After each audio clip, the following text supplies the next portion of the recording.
Students, कैसे आप? ठीक हैं? उम्मीद आप अच्छे होंगे, खैरियत से होंगे। तो हमारे ऑनलाइन लेक्चर्स चल रहे हैं केमिस्ट्री सेकेंड ईयर। इसका जो लेक्चर नंबर 5 है वो आज हम स्टार्ट करते हैं। लेक्चर नंबर 4 क्या था? Lecture number 4 was periodic properties. Periodic properties क्या थी? जब आप पीरियोडिक टेबल में लेफ्ट टू राइट या टॉप टू बॉटम मूव करते हैं तो इनके अंदर इनकी केमिकल और फिजिकल प्रॉपर्टीज़ में चेंज आता है। तो 4 में प्रॉपर्टीज़ डिस्कस कर ली थी। एटॉमिक साइज और इलेक्ट्रॉनिक स्ट्रक्चर को पढ़ लिया, आयोनाइजेशन एनर्जी पढ़ लिया और इलेक्ट्रोनेगेटिविटी को डिस्कस कर लिया। आज हम डिस्कस करते हैं इलेक्ट्रिकल कंडक्टिविटी। इसकी वेरिएशन को डिस्कस करते हैं इन थर्ड पीरियड। तो हमारी जितनी भी प्रॉपर्टीज़ होंगी वो जो आपका इस चैप्टर के अंदर फर्स्ट जो आपकी प्रॉपर्टी जितनी भी होंगी वो थर्ड पीरियड की होती है। तो इलेक्ट्रिकल कंडक्टिविटी क्या होती है इसको पहले डिफाइन करते हैं। What is electrical conductivity? Electrical conductivity किसी भी मटेरियल की वो प्रॉपर्टी है, वो एबिलिटी है जिससे वो करंट को कैरी करता है, कंडक्ट करता है। इस प्रॉपर्टी को क्या कहते हैं? Electrical conductivity. So it is a ability of material to carry electric current. Electric current को कैरी करने की एबिलिटी को क्या कहते हैं? वो इलेक्ट्रिकल कंडक्टिविटी कहते हैं। अब इसकी रीज़न क्या है? What is the reason of electrical conductivity? इसकी रीज़न ये होती है कि किस वजह से आपके जो मटेरियल है वो करंट को कैरी करते हैं। That is because of the loss of electron. वो मटेरियल जो इलेक्ट्रॉन लॉस करते हैं, निकालते हैं, वो क्या होते हैं? वो इलेक्ट्रिकल कंडक्टर्स कहलाते हैं। ठीक है, इसकी रीज़न क्या है? The reason is it is due to the use of electrons. Electrons के लूज होने की वजह से आपके मटेरियल क्या होते हैं? They are electrical conductors. ठीक है, अब आप जब थर्ड पीरियड में देखते हैं सोडियम से लेकर आर्गन तक, तो sodium as you know that इसकी जो वैलेंस शेल में एक इलेक्ट्रॉन होता है। It has 1 valence electron, it has 2 valence electron, it has 3 valence electron, it has 4 valence electron. ठीक है, तो जब आप सोडियम से एल्यूमिनियम तक सपोज आप मूव करते हैं, सोडियम से एल्यूमिनियम की तरफ, तो इनके वैलेंस इलेक्ट्रॉन्स जो है वो इंक्रीज कर रहे हैं और इनकी लॉस करने की एबिलिटी भी बढ़ती जा रही है। Sodium has ability to loss 1 electron, ठीक है, it has ability to loss 2 electrons, 3 electron, 4 electron. तो जब आप सोडियम से एल्यूमिनियम मूव करते हैं तो इलेक्ट्रॉन लॉस करने की एबिलिटी बढ़ती है। That's why they are the good conductors. ठीक है, ये अच्छे कंडक्टर्स हैं, मतलब इनमें जो डीलोकलाइज्ड इलेक्ट्रॉन्स हैं वो ज़्यादा है। डीलोकलाइज्ड इलेक्ट्रॉन्स क्या होते हैं इसमें? वो मैक्सिमम होते हैं। डीलोकलाइज्ड इलेक्ट्रॉन्स कौन से होते हैं? जो इजीली लॉस हो गए, 1 इलेक्ट्रॉन, 2 इलेक्ट्रॉन, 3 इलेक्ट्रॉन। लेकिन जब आप सिलिकॉन की बात करते हैं तो इसमें होते हैं लोकलाइज्ड इलेक्ट्रॉन्स। लोकलाइज्ड इलेक्ट्रॉन्स इसमें क्या मौजूद होते हैं? Localised electron. लोकलाइज्ड इलेक्ट्रॉन की वजह से भी इजीली लॉस नहीं होते, सो it is a poor conductor, जिसको सेमीकंडक्टर भी कहते हैं। जब इससे आगे आप मूव करते हैं तो आगे आपको फास्फोरस, सल्फर, क्लोरीन और आर्गन, ये तमाम के तमाम क्या हैं? They are the non metals. They do not have ability to loss electron, in fact they have ability to gain electron. So ये जितने भी हैं ये क्या हैं? They are the non conductors. ठीक है, ये सारे के सारे क्या हैं? They are the non conductors. तो इससे हमें क्या समझ आया? सोडियम, मैग्नीशियम और एल्यूमिनियम क्या है? ये अच्छे कंडक्टर हैं because they have delocalised electron, और डीलोकलाइज्ड इलेक्ट्रॉन एल्यूमिनियम तक इंक्रीज करते जाते हैं, तो इनकी इलेक्ट्रिकल कंडक्टिविटी क्या होती है? अप टू एल्यूमिनियम इंक्रीज करेगी। Silicon has a localised electron, although it has a 4 electron but they are localised. ठीक है, और इन लोकलाइज्ड इलेक्ट्रॉन की वजह से इनका एक कॉम्प्लेक्स स्ट्रक्चर बनता है, ठीक है, डायमंड लाइक, और इस स्ट्रक्चर की वजह से ये इलेक्ट्रॉन लॉस नहीं करता इजीली। फास्फोरस, सल्फर, क्लोरीन और आर्गन को आपको पता है they are the non metals. ये तमाम के तमाम क्या हैं? ये नॉन मेटल्स हैं। नॉन मेटल होने की वजह से इलेक्ट्रॉन लॉस नहीं करते बल्कि दे गेन इलेक्ट्रॉन। तो इलेक्ट्रिकल कंडक्टिविटी की प्रॉपर्टी आपको कुछ क्लियर हुई होगी कि जब आप सोडियम टू आर्गन मूव करते हैं तो electrical conductivity from sodium two aluminium increase करेगी। सिलिकॉन के लिए वो सेमीकंडक्टर रहेगा। फास्फोरस टू आर्गन क्या होगा? वो इसकी इलेक्ट्रिकल कंडक्टिविटी क्या होगी? वो बिल्कुल मौजूद नहीं होगी। They are the non conductors. ठीक है, तो ये हमारी 5th प्रॉपर्टी थी। आज हम इसके बाद मूव करते हैं नेक्स्ट प्रॉपर्टी की तरफ, that is melting points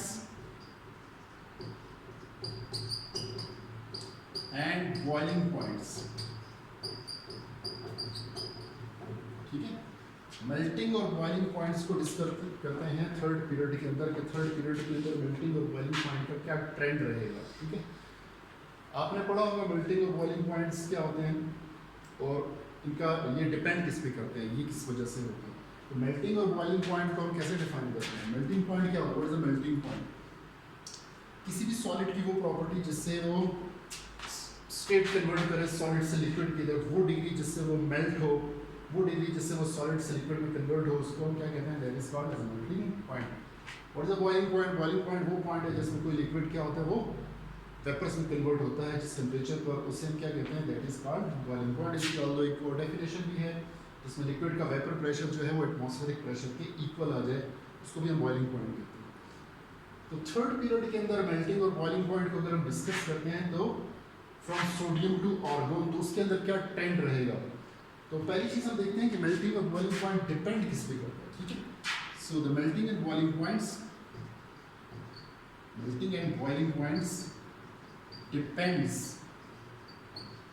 on number one, पहली चीज किस पे डिपेंड करता है, ये बॉन्डिंग पे डिपेंड करता है। मेल्टिंग और बॉइलिंग पॉइंट थर्ड पीरियड के अंदर हम देखेंगे बॉन्ड स्ट्रेंथ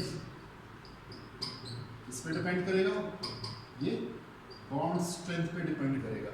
एक चीज तो ये होगी बॉन्ड स्ट्रेंथ, और दूसरा ये वैलेंस इलेक्ट्रॉन पे डिपेंड करेगा, depend upon the valence electrons.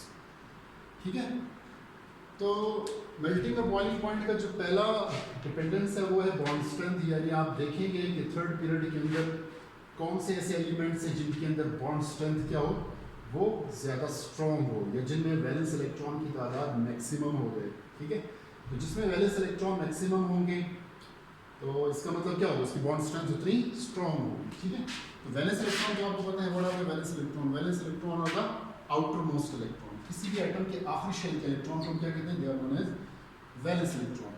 सो अगर वैलेंस इलेक्ट्रॉन मैक्सिमम हो रहे, अगर वैलेंस इलेक्ट्रॉन क्या हो रहे हैं मैक्सिमम, तो इसका मतलब क्या होगा, उनकी जो बॉन्ड स्ट्रेंथ है, बॉन्ड स्ट्रेंथ क्या होगी, वो भी स्ट्रॉन्गर होती जाएगी। ठीक है, तो बॉन्ड स्ट्रेंथ अगर स्ट्रॉन्गर है, वैलेंस इलेक्ट्रॉन ज़्यादा है, तो इसका मतलब उनकी मेल्टिंग और बॉइलिंग पॉइंट क्या होंगे, वो हाई होंगे। They have high melting points and boiling points. ठीक है, जैसे हम सोडियम से मूव करते हैं, जब हम सोडियम से मूव करते हैं सिलिकॉन की तरफ, तो आपको पता है सोडियम का जो आपको मेल्टिंग पॉइंट दिया हुआ है, दैट इज 98 सेल्सियस।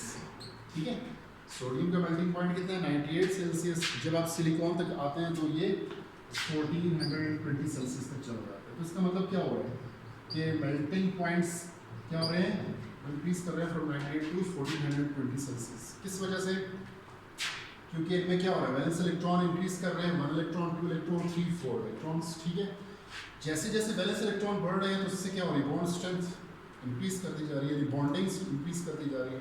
और आपको पता है ये आपके जो एलिमेंट्स हैं, दे आर मेटल्स, तो इनमें कौन सी बॉन्डिंग होगी, दे कंटेन मेटेलिक बॉन्डिंग, इनमें क्या होगी, मेटेलिक बॉन्डिंग मौजूद। ठीक है, तो जो फर्स्ट एलिमेंट है सोडियम, मैग्नीशियम और aluminium, they contain the metallic bonding. Metallic bonding की वजह से इनके अंदर इनकी जो मेल्टिंग और बॉइलिंग पॉइंट है वो हायर रहता है। ठीक है, अब जब आप मूव करते हैं फ्रॉम सिलिकॉन टू ऑनवर्ड, ठीक है, सिलिकॉन से जब आगे मूव करते हैं तो आपको पता है कि उस तरफ जब आप मूव करेंगे, या तो आपके मेटल्स मौजूद हैं, उस तरफ कौन मौजूद है, they are the non metals. और आपको पता है नॉन मेटल्स आपके मॉलिक्यूलर फॉर्म में एग्जिस्ट करते हैं। जब मॉलिक्यूलर फॉर्म में एग्जिस्ट करते हैं तो इनमें नॉन मेटेलिक वीक फोर्सेस पाई जाती हैं। कौन सी वीक फोर्सेस होती हैं, they contain weak forces like London forces. इनमें बॉन्ड स्ट्रेंथ कौन सी होगी, वीक होगी। जब लंडन फोर्सेस पाई जा रही है तो इसका मतलब क्या होगा कि वीक फोर्सेस होने की वजह से उनकी मेल्टिंग और बॉइलिंग पॉइंट क्या होंगे, वो इनसे काफ़ी कम हो जाती है। ठीक है, जैसे फास्फोरस का इन्होंने मेल्टिंग पॉइंट मेंशन किया है 600 सेल्सियस। ठीक है, 600 सेल्सियस। और जैसे जैसे आप आगे मूव करते हैं आर्गन की तरफ, तो आर्गन पे जाकर ये -189 पे चला जाता है। ठीक है, -189 सेल्सियस। ये क्या शो कर रहा है कि जब आप मूव करते हो फ्रॉम फास्फोरस टू आर्गन, तो इनकी मेल्टिंग और बॉइलिंग पॉइंट्स, ये तो मैंने मेल्टिंग पॉइंट मेंशन कर दी, बिल्कुल इसी तरह का ट्रेंड आपको बॉइलिंग पॉइंट में भी मिलेगा। तो मेल्टिंग पॉइंट की मैंने एग्जांपल दी फास्फोरस टू आर्गन जब आप मूव करते हैं तो इनके जो मेल्टिंग पॉइंट्स हैं इनके वो क्या हो रहे हैं, वो डिक्रीज करते हैं due to the weak van der Waals forces. वो कौन सी है, लिमिट फोर्सेज, ठीक है। तो लिमिट फोर्सेज जो है वो वीक फोर्सेज है, इसलिए मेल्टिंग पॉइंट इनके कम होते जाते हैं, ठीक है। अब मैं बात करता हूँ सिलिकॉन के मतलब कि सिलिकॉन आपका वो एलिमेंट है जो मेटेलिक और नॉन मेटेलिक दोनों कैरेक्टर शो कर रहा है, ठीक है। जब मेटेलिक और नॉन मेटेलिक दोनों कैरेक्टर शो कर रहा है तो उसको हम सेमीकंडक्टर भी कहते हैं। This is also known as a semiconductor, ये सेमी मेटल्स भी कहलाता है, ठीक है। इसमें जो है आपको कोवेलेंट बॉन्डिंग मिलती है। मैंने आपको लास्ट इलेक्ट्रिकल कंडक्टिविटी में बताया था कि इसकी आपकी शेल में 4 इलेक्ट्रॉन्स है और ये एक कॉम्प्लेक्स स्ट्रक्चर बनाता है, जैसे डायमंड का स्ट्रक्चर होता है, स्ट्रॉन्ग स्ट्रक्चर है। और डायमंड के अंदर आपको पता है कोवेलेंट स्ट्रॉन्ग कोवेलेंट बॉन्डिंग होती है, ठीक है। तो इसमें भी स्ट्रॉन्ग कोवेलेंट बॉन्डिंग होगी।